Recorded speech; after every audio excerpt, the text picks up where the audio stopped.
They make lofty promises and they throw out ideals like that, but they don't have any plans. They say don't throw the baby out with the bathwater. The Conservatives gear up for a new parliament. All of these laws were happening without our input and without our say. Obijuan is taking a step to say no more. A First Nation in Quebec takes a major stride in reclaiming control over child welfare.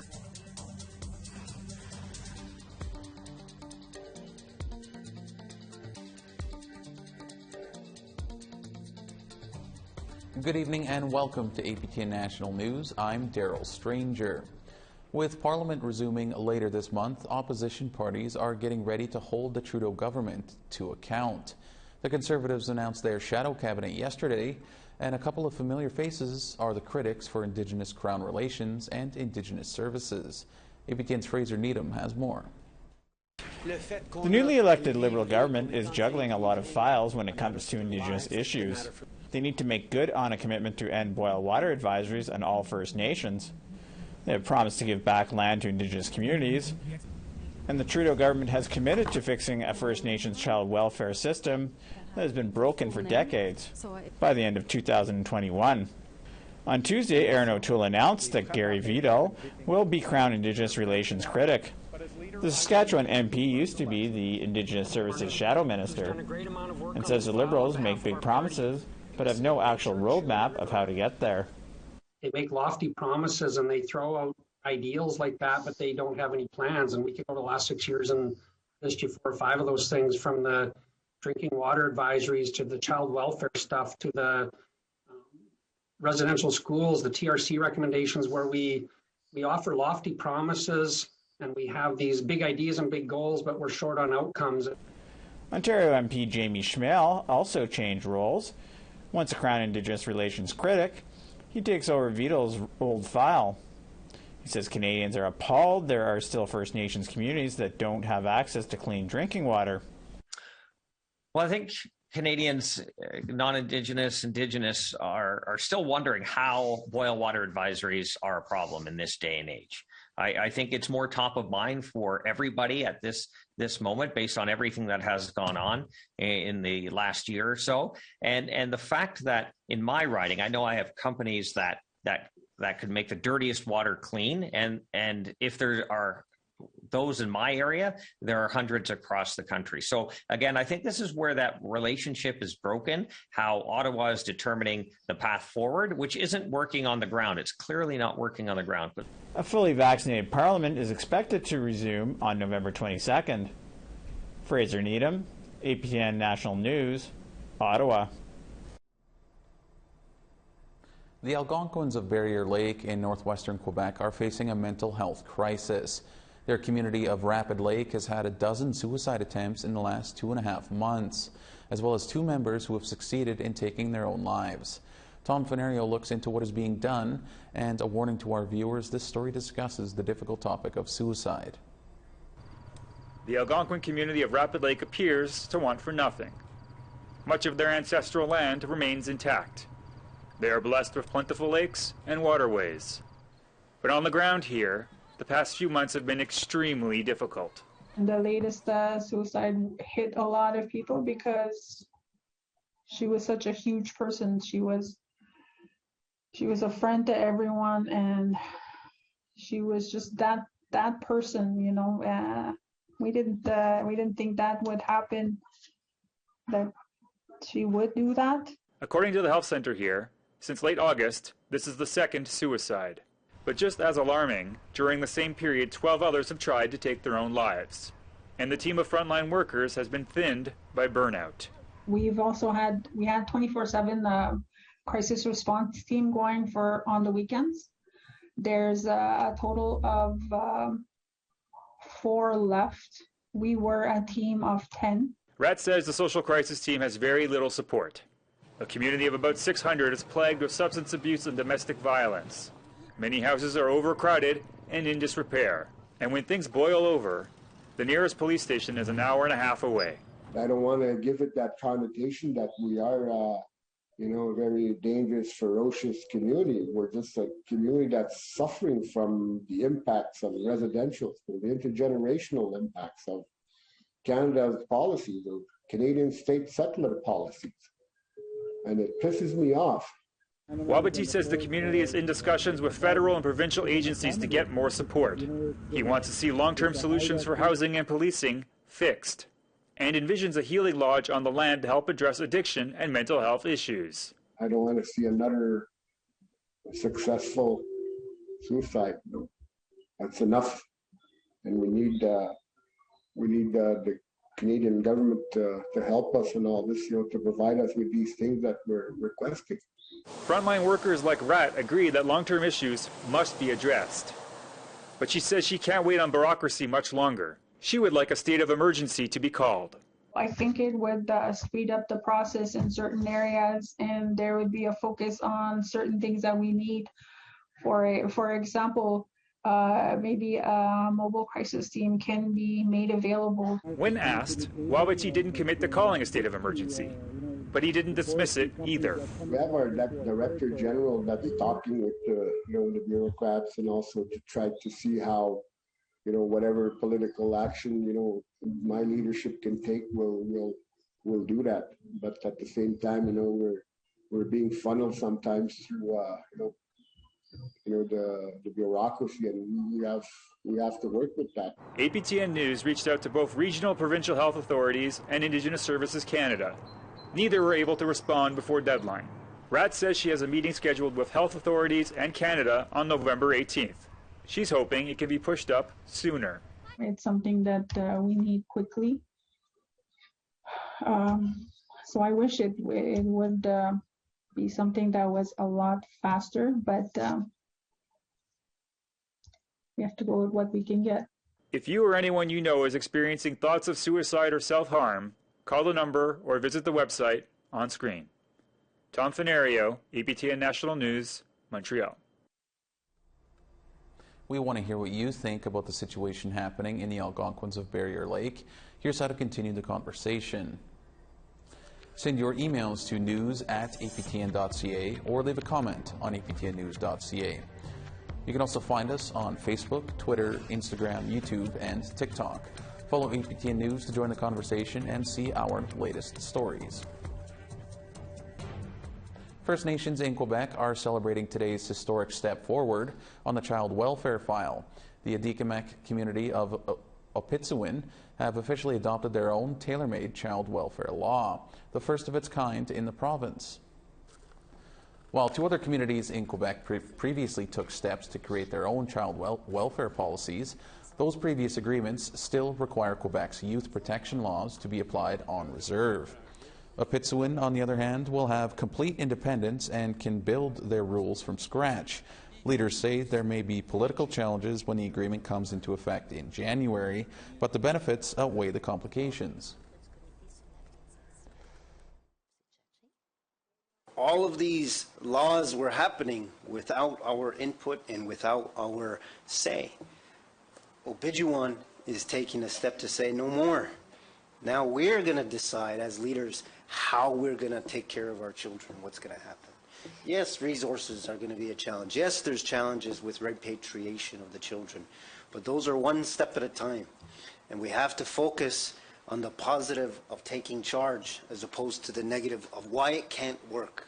We have 30 communities, including the Inuit in Quebec, that have indicated that to Canada that they want to sit down with the government, the federal government, and discuss how they can access what Opitsuwin is confirming today. So communities, maybe this announcement today could serve as a template for other communities as well.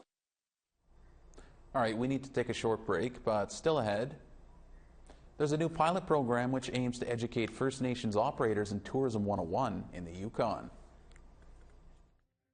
We really want to provide that stability, those foundational fundamental pieces to really help grow, these entrepreneurs and businesses successfully.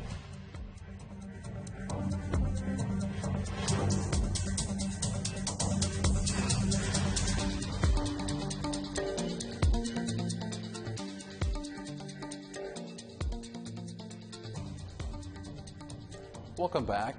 All people 18 years of age and older in Manitoba are now eligible to book a COVID-19 booster shot as long as it's been 6 months since their second dose. That announcement coming from the province today, one day after Health Canada announced it had approved the Pfizer booster for adults. Dr. Joss Reimer is the medical lead for Manitoba's vaccine task force. She says they didn't want to restrict people from getting the shot. For elderly individuals, for people who have one of the health conditions that will be listed on the website, for healthcare workers, all of those folks are really recommended to get a booster shot, but it is available to Manitobans 6 months after their second dose if they do that personal assessment to determine that their risk and benefit ratio makes sense to get that booster dose. The government of Yukon is throwing everything it has at its COVID-19 outbreak. The territory declared a state of emergency Monday and is bringing in a proof of vaccination requirement this Saturday. Here's more from the Premier. We need to take swift and decisive action to stop the spread of COVID-19 in the territory. This is not easy, but it is necessary to protect the health and well-being of all Yukoners. New measures also include mandatory masks in all indoor public settings and outdoor public settings where physical distancing isn't possible, as well as capacity limits on different types of gatherings. There have been 115 new COVID cases since November the 5th, with widespread transmission occurring in Whitehorse.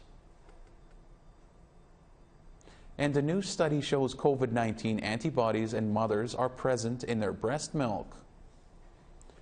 Researchers followed more than 75 lactating mothers for 3 months.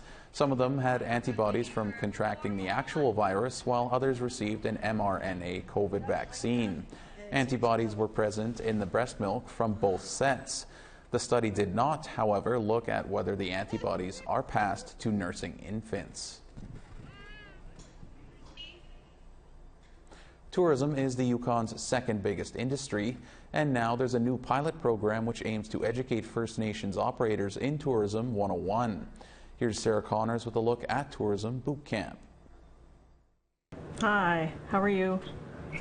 Pretty good. Selkirk First Nation tour operator Terry Lee Isaac is settling in for class. Everyone's so photogenic, just not me. She's one of a handful of students enrolled in a Yukon First Nations tourism boot camp. The 12-week pilot program is aimed at new Yukon First Nations tourism businesses. You can log on to yukonmentorly.co. The link is in the chat. The goal of the program is to help early-stage businesses up their tourism game by providing expertise in areas like business modeling, marketing, and finance. The homework for this week will be to get signed up onto Mentorly. Isaac says she enrolled in the program to learn in-demand skills. Tourism is a forever learning curve, especially during this day and age with the world pandemic. Isaac and her partner just started to Shawnee tours this year. They bring tourists to Fort Selkirk, a historic former trading post. For Isaac, sharing stories of the land came naturally, but the odds and ends of running a business did not. I was running around with my head cut off trying to find the things that I needed to open a business. And then I thought, no wonder nobody's really doing this, because it's so hard. She says the boot camp is a great way for new operators like herself to get educated in tourism business basics that no one tells you about. Anyone who's starting a business, I feel like you need some sort of education behind it. The boot camp also allows students to connect with established Indigenous tour operators, like this field trip to visit the operators of Long Ago People's Place in Hanks Junction, which has been in operation for over 25 years. I feel like that could be all of us. It's been really cool the last 2 months. I've actually gotten to see some of the operators. Harmony Hunter works for Yukon First Nations Culture and Tourism, which is organizing the boot camp along with Yukon Struct. She says Indigenous tourism is growing in the territory, and the boot camp is a tool for operators learning the fundamentals. We really want to provide that stability, those foundational fundamental pieces to really help grow these entrepreneurs and businesses successfully. The boot camp will run to the end of the month. As it's a pilot program, its partners will make some adjustments and hope to offer it again in the future. Meanwhile, Isaac says it will help other new operators like herself when starting out. Can't just wake up one day and be like, I'm going to start a business. Like, you need to have an education behind it, and this is definitely a program suited for that. Sarah Connors, APTN National News, Pelly Crossing. All right, it's time for one more break, but first, tomorrow we are airing a special Remembrance Day edition of APTN News for Remembrance Day. Here's a preview of what to expect.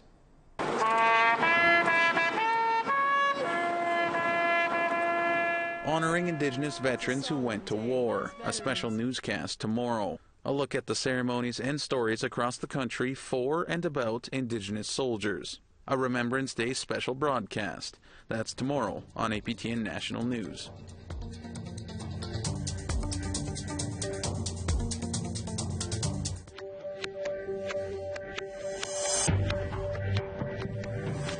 Welcome back. It's time now for our photo of the day.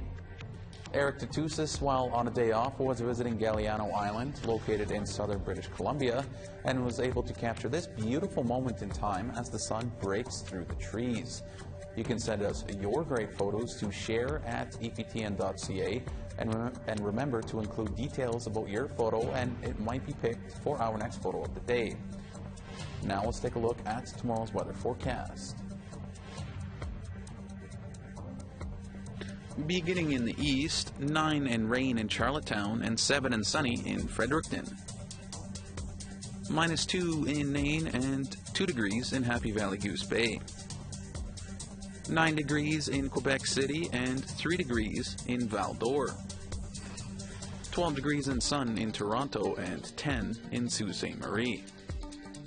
2 degrees and cloudy in Timmins and 7 in Wawa. 0 degrees and snow in Churchill and 0 degrees in Norway House. +3 and snow in Winnipeg and 4 degrees and snow in Brandon. Snow and +4 in North Battleford and +4 in Regina. -5 and snow in Stony Rapids and -5 and snow in Buffalo Narrows. Over in the west, -4 and snow in High Level and +2 in Grand Prairie. 3 degrees and a mix of sun and cloud in Edmonton and 5 in Lethbridge. 9 degrees in Vancouver and 6 degrees in Quesnel. -2 and a mix of sun and cloud in Dease Lake and +5 in Smithers. -11 in Dawson and -15 in snow in Old Crow. -3 in Norman Wells and -4 in snow in Fort Simpson. Snow and -11 in Fort McPherson and -3 in Colville Lake. -16 in Baker Lake and -17 in Cambridge Bay. -16 in Arctic Bay and snow and -18 in Resolute.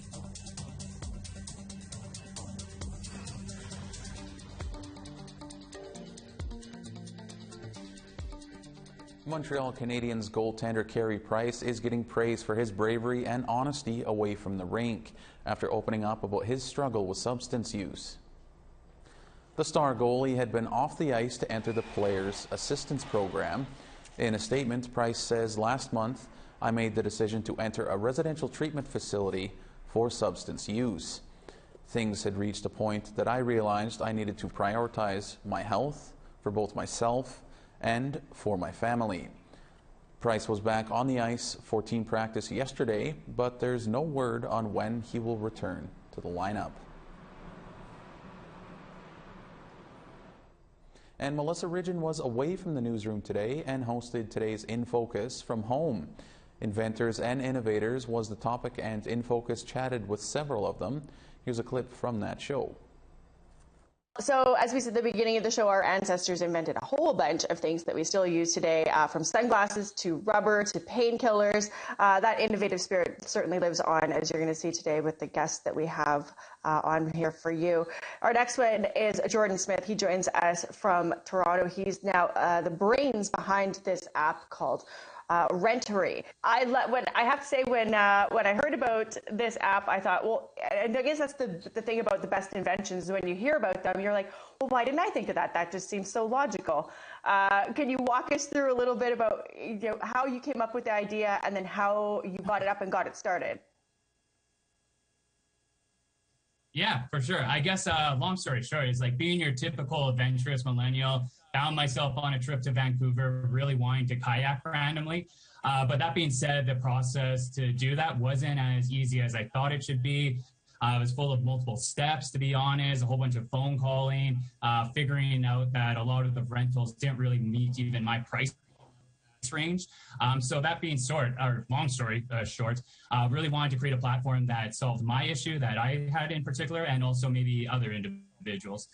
So similar to Airbnb, we created Rentory, like you said, where individuals can list, discover, and rent out everyday items. Everything from your kayak, like you mentioned, a camera, a specific cabin, or even like the extra space in your house. But that's really where it kind of came from, just a personal problem.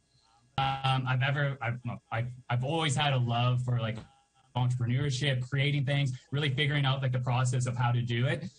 Didn't matter if it was like a kid like selling like crab apples from like backyard on the driveway, or even like in university starting like a random t-shirt company. I guess the lead or interest in specifically tech, we'll say, really stemmed from my past life of working at Skip the Dishes. That was a pretty random story on its own. Basically came across the founder who was really telling me what he was doing in Winnipeg and for the prairies. And then that's kind of where it really stemmed from there. So that is kind of our bigger plan, is to expand nationally.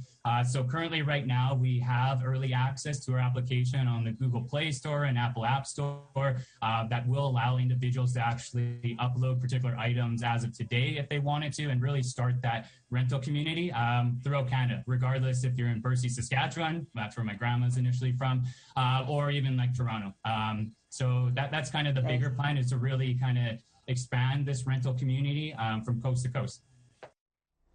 As Canada prepares to remember our fallen heroes, what has become one of the most visible symbols of Remembrance Day is marking a special anniversary. This year will mark 100 years that the poppy has been used as a symbol of the horrible costs and sacrifices of war. The idea of using the bright red flower to honor veterans came from Madame Anna Guerin of France. She was inspired by Lieutenant Colonel John McCrae's haunting poem in Flanders Fields. The Great War Veterans Association, the precursor to the Royal Canadian Legion, officially adopted the poppy in 1921. That's going to do it for this Wednesday edition of APTN National News. For news anytime, you can visit our website at aptnnews.ca. A reminder, we will have a special Remembrance Day edition of APTN National News tomorrow. I'm Daryl Stranger. Thank you for joining us. Have a great night.